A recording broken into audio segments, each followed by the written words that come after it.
MC. MC. Hey guys, here we are again in the White Mountains. So you know what that means. Story time on a little scooty. The Stolen Bacillus, Part 3. Alright, where we left this thing off, the guy stole the bacillus, the color. And the bacteriologist realized what had happened, and he went running out down the street in London in the winter in his stocking feet, chasing after this guy. So that's where we'll pick it up. Minnie, hearing the door slam violently, ran in alarm to the window. Down the street, a slender man was getting into a cab. The bacteriologist, hatless and in his carpet slippers, was running and gesticulating wildly towards this group.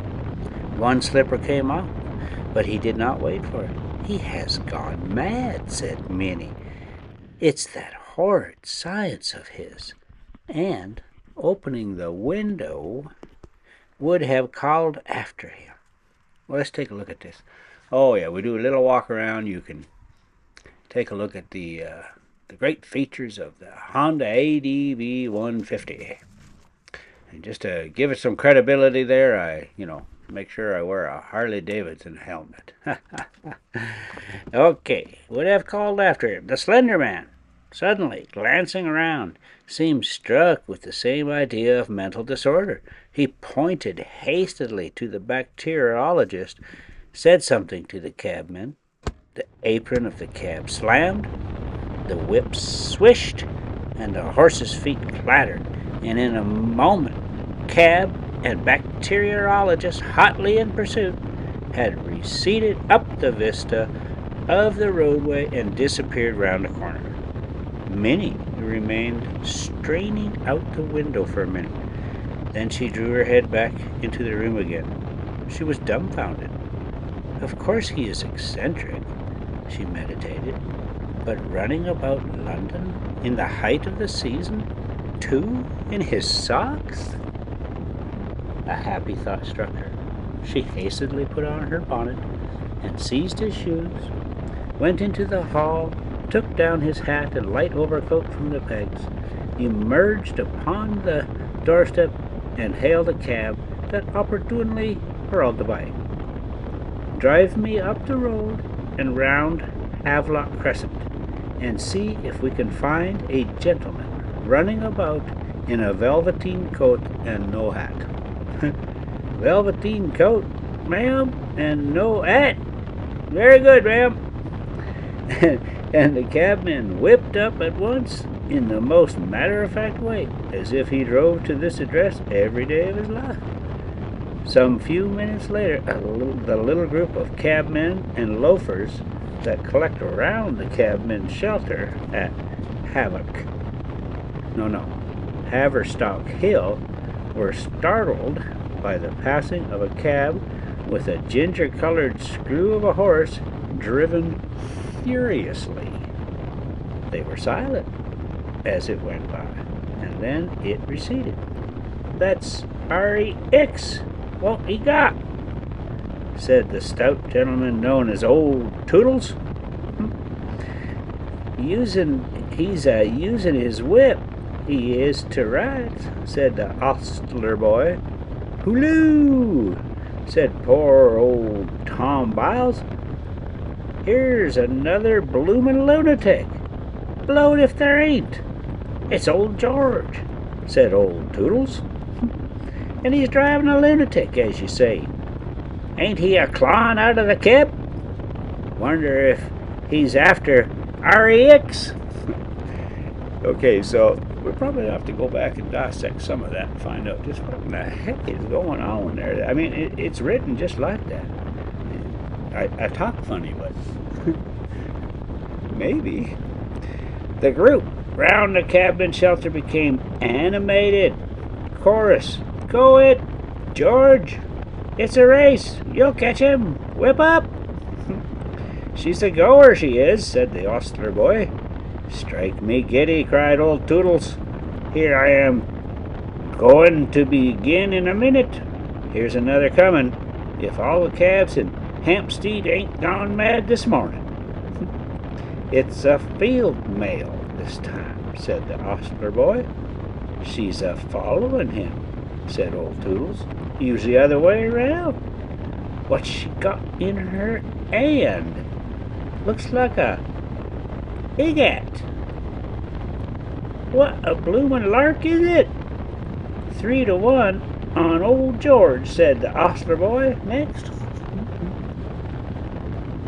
Minnie went by in a perfect roar of applause. She did not like it, but she felt that she was doing her duty, and whirled on down Haverstock Hill and Camden Town High Street with her eyes ever intent on the animated back view of old George, who was driving her vagrant husband so incomprehensibly away from her. The man in the foremost cab sat crouched in the corner, his arms tightly folded, and the little tube that contained such vast possibilities of destruction gripped in his hand. His mood was a singular mixture of fear and exultation. Chiefly, he was afraid of being caught before he could accomplish his purpose. But behind this was a vaguer but larger fear of the awfulness of his crime. But his exultation far exceeded his fear. Boy, I tell you what. So, we're just about 10,000 feet. We're right around 9,500 feet here. Yeah, you can see little Scooty just does just fine.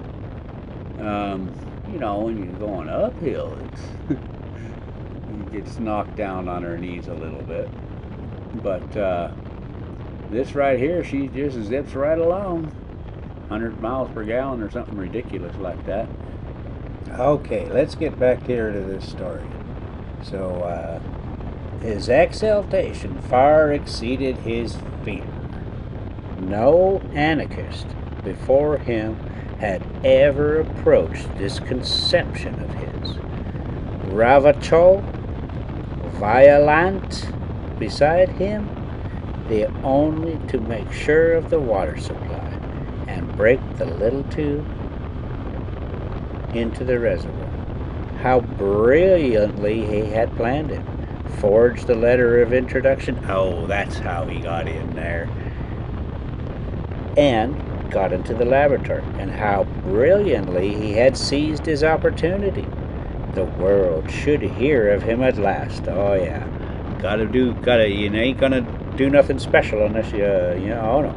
All those people had sneered at him, neglected him, preferred other people to him, found his company undesirable, should consider him at last death, death, death.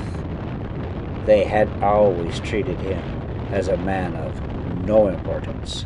All the world had been in a conspiracy to keep him under. He would teach them yet what it is to isolate a man. What was this familiar street? You know what? We're going to end it right there. We're just going to let it go right there. He's a lunatic, and he's mad at his mummy. All right, let's take a look. Boy, oh boy, that little Scooty, she goes. All right, let's take a look. Oh yeah, we closing in on Petticoat Junction there. Oh no, it's not quite that one.